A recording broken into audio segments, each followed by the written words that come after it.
नमस्कार माझ्या मित्रमैत्रिणींनो.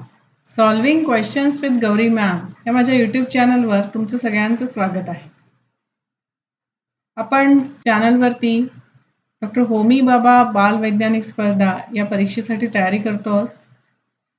या परीक्षेच्या आधीच्या प्रश्नपत्रिकांमधून घेतलेले प्रश्न आपण इथे सोडवून दाखवतो.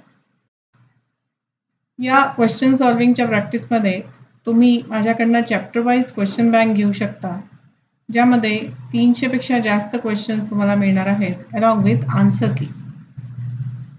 याच्याशिवाय यामध्ये 4 मेगा टेस्ट पण इन्क्लुडेड आहेत. याचा उपयोग तुम्हाला फायनल एक्झाम पॅटर्नवरती क्वेश्चन सॉल्व्हिंगची प्रॅक्टिस करण्यासाठी होणार आहे. ऑनलाईन मोडवरती ही क्वेश्चन बँक अवेलेबल आहे. व्हॉट्सअप नंबर इथे मी शेअर केला आहे, ज्याच्यावर संपर्क करून पेमेंट करून तुम्ही ही क्वेश्चन बँक माझ्याकडून घेऊ शकता. क्वेश्चन सॉल्व्हिंगची प्रॅक्टिस ठेवा. अभ्यास आपण करत असतो, पण त्यावर बेस्ड क्वेश्चन्स एक्झॅक्टली कसे येणार आहेत याची आयडिया असायला हवी. त्यामुळे ही चॅप्टर वाईज क्वेश्चन बँक तुम्हाला नक्कीच खूप उपयोगाची होईल. आज आपण जो प्रश्न बघतोय तो 2024च्या प्रश्नपत्रिकेमधून घेतलाय.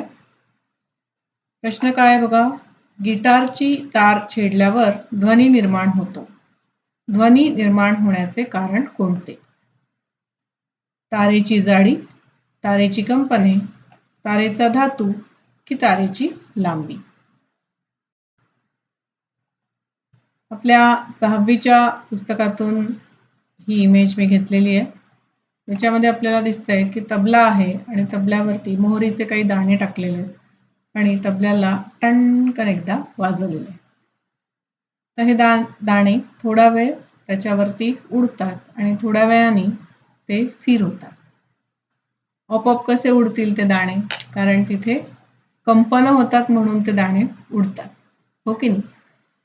तर कंपन होतात आणि त्याच वेळेला आपल्याला ध्वनी पण ऐकू येतो. टन असा आवाज ऐकू येतो की नाही? तर यातनं आपण काय शिकतो की ध्वनीची निर्मिती होण्यासाठी कंपनांची आवश्यकता आहे. आपल्या स्वयंपाकघरात एखादी ताटली पडली तर ती टन टन टन टन टन टन अशी स्थिर होईपर्यंत वाजते.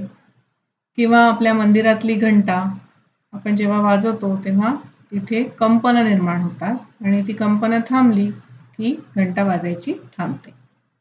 म्हणजेच काय, तर ध्वनी निर्माण होण्यासाठी कंपनांची खूप आवश्यकता असते. जोपर्यंत कंपन असतात तोपर्यंत ध्वनी ऐकू येतो आणि कंपन थांबली की ध्वनी ऐकू यायचा बंद होतो. मग या लॉजिकवरती इथे बघा पर्याय बी मध्ये त्यांनी तारेची कंपने असं दिलेलं आहे. म्हणून गिटारची तार छेडल्यावर ध्वनी निर्माण होतो. ध्वनी निर्माण होण्याचं कारण काय येतं? तारेची कंपने. पर्याय बी या प्रश्नाचं बरोबर उत्तर आहे.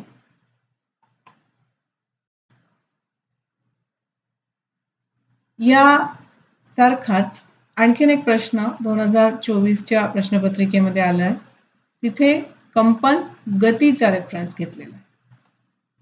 आता आपण जो प्रश्न डिस्कस केला तो ध्वनी निर्माण होण्यासाठी तारेची कंपने होत आहे. आणि दुसरा जो हा प्रश्न आलेला होता, खालीलपैकी कोणते उदाहरण दोलन गती किंवा कंपन गतीचे नाही विचारलेले? तर कंपन गती म्हणजे पुढे मागे होणे. तर त्याच्यामध्ये सीसॉ हे त्याचं उदाहरण आहे. झोपाळा आहे, वाजणारी घंटा. बघा वाजणारी घंटा, तिथनं ध्वनी निर्माण होईल.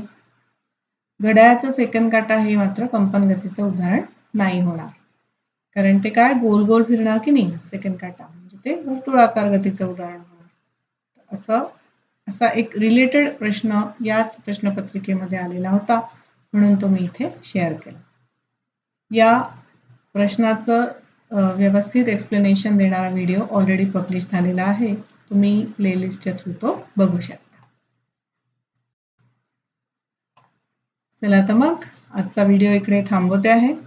असेच अजूनही आधीच्या प्रश्नपत्रिकांमधून घेतलेले प्रश्न मी सोडवून दाखवणार आहे. चॅनलला बघत राहा.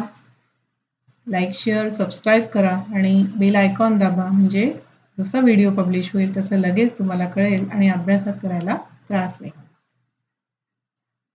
भेटत राहूया. टाटा.